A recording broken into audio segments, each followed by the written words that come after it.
Sir इसके दौरान ऐसे ऑपरेशंस के दौरान, इंसिडेंट के दौरान ऐसा भी हुआ होगा कि आपने कभी टेररिस्ट से बात की हो या कोई इंटरेक्शन हुआ हो, और ऐसा कुछ हुआ कभी आपके साथ कि कभी बात हो गई या कभी उनसे जानने को मिला कि किस टाइप के लोग हैं वो? बिल्कुल। उस टाइम पे क्या होता था निखिल, उस टाइम पे जो रेडियो सेट आते थे, जो हमारा जो hand held hand Motorola held type. Motorola type जो हाँ, रेडियो सेट थे, तो वो हमारे पास भी होता था। और हम जब टेररिस्ट को पकड़ते तो आपको पता ही है, हम उनके जो वेपन्स थे हम यूज़ करते थे। करेक्ट। हम उनके चाहे AK-47 हो, चाहे वो handle, because it is easier for us to use them to crack their उनके सिस्टम को नेटवर्क। नेटवर्क हाँ, करने की। और उनकी बातें सुन उनकी सकते हो बातें आप। सुन सकते हैं क्योंकि, और वो भी उर्दू में बात करते हैं, तो उनका एक सिस्टम होता था उस टाइम पे।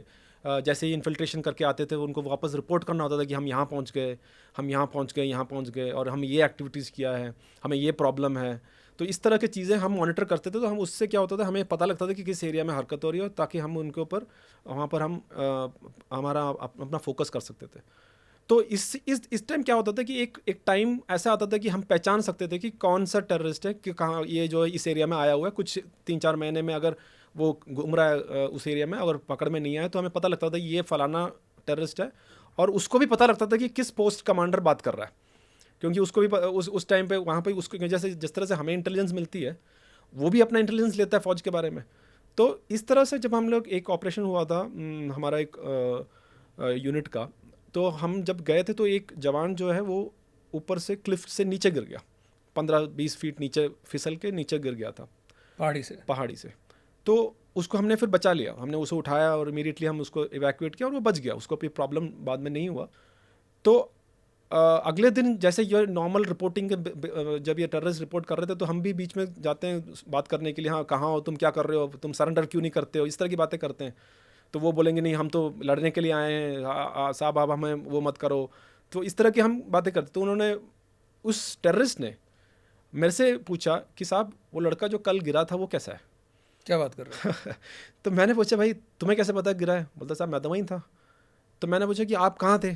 तो बोलता साहब जहाँ गिरा था उसी के ऊपर मैं बैठा हुआ था। तो मैंने बोला कि तुमने फायर क्यों नहीं किया? तो बोलता साहब किस लिए फायर करना है, वो लड़का ज़ख्मी था और आप लोग उसको बचा रहे थे, वो आप अपना ड्यूटी कर रहे हो, जो मैं अपना ड्यूटी करने के लिए मैं यहाँ पर बैठा हूँ, तो मैं किस लिए उसको फायर करूँ? तो मैंने बोला कि तुम इतने नेक इंसान हो कि तुम ये बंदूक लेकर क्यों घूम रहे हो? बोलता साहब वो फिर मैं कभी बात करेंगे, लेकिन ये जानकर बड़ी खुशी हुई कि वो लड़का ठीक है। तो ये एक बहुत अजीब सा मेरे का एक इंसिडेंट है, जबकि एक टेररिस्ट भी, जिसका हम कहते हैं कि हमेशा नुकसान करने के लिए है, लेकिन ऐसा नहीं है कि हर आदमी इतना नफ़रत है वो से लेकर। कुछ लोग बाय डिफ़ॉल्ट भी पहुंच जाते हैं वहाँ पर, बिना चाहते हुए भी बंदूक उठाने की नौबत आती है, और उनके अंदर इंसानियत है। मतलब कोई कोई भी इंसान ज़रूरी नहीं है कि पूरा ही काला हो या एब्सोल्युटली, पूरा ही ब्लैक हो। एब्सोल्युटली, कुछ हद तक हर आदमी में थोड़ी बहुत ह्यूमैनिटी होती है। एब्सोल्युटली। लेकिन सर ये एक और चीज़ कई बार बातचीत में आती है कि अभी इतने सालों से 89 से JNK में इंसर्जेंसी चल रही है, टेररिज्म चल रहा है। नॉर्थ ईस्ट में तो 1950 से इंसर्जेंसी चल रही है, और वहाँ पे फ़ौज भी है, पैरामिलिट्री भी है, अलग अलग किस्म के गवर्नमेंट एजेंसी है। तो वहाँ का जो समाज है, सोसाइटी है, उसमें उन पे भी काफ़ी नेगेटिव असर होता होगा। जैसे मैं मानता हूँ कि अगर मान लो मैं एक लोकल कश्मीरी हूँ और मैं रोज़ सवेरे उठ रहा हूँ और देख रहा हूँ कि मैं जिस मोहल्ले में रहता हूँ उस मोहल्ले के किनारे पे एक फ़ौजी पोस्ट है या पुलिस का पोस्ट है या CRPF का पोस्ट है, और उसमें 4-5 लोग अपनी सुरक्षा के लिए हेलमेट, बंदूक, जाला सब डाल के बैठे हुए हैं, और मैं जब स्कूल जा रहा हूँ, आ रहा हूँ, तो ये लोग मुझे देख रहे हैं। और जबकि हमारे मोहल्ले में कई साल से कुछ नहीं हुआ, लेकिन फिर भी लोग यही हैं।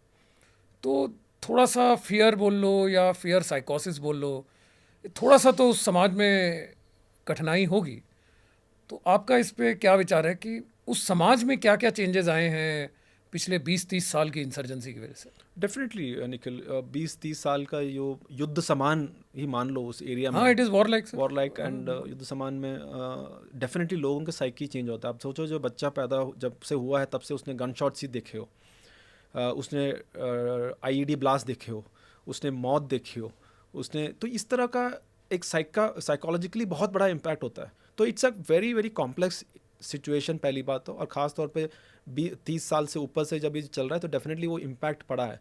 मैंने ऐसे भी केसेस देखे हैं कि जब थोड़े दिनों के बाद उस सोसाइटी के ऊपर ये सब चीज़ें इफेक्ट, मतलब एक जो बोलते हैं ना, हाँ, एक Immunity आ जाती है। इम्यूनिटी टाइप होता है, they are immune to violence, they are they take it as a way of life. अभी तो खैर बहुत चेंजेस हो गए हैं, लेकिन एक 10 साल पहले तक जो चीज़ें थी लोग सोचते हैं हाँ ये तो नॉर्मल है, चल रहा है। तो कोई टेररिस्ट गिरता नहीं था, उससे पहले सिविलियंस या सोच आते थे, वो जूते लेके चले जाते थे, कोई कुछ लेके चला जाता था। जब गांव के जो, क्योंकि गांव में गरीबी भी है, तो ये नहीं सोच रहे कि कोई जो मरा है वो एक पड़ा हुआ है, वो एक इंसान है, या वो उसके लिए, उनके लिए कोई मतलब नहीं था उस तरह उस टाइम पे। तो ये भी हमने देखा है कि किस तरह से वायलेंस इनकी साइकोलॉजी को चेंज किया हुआ है।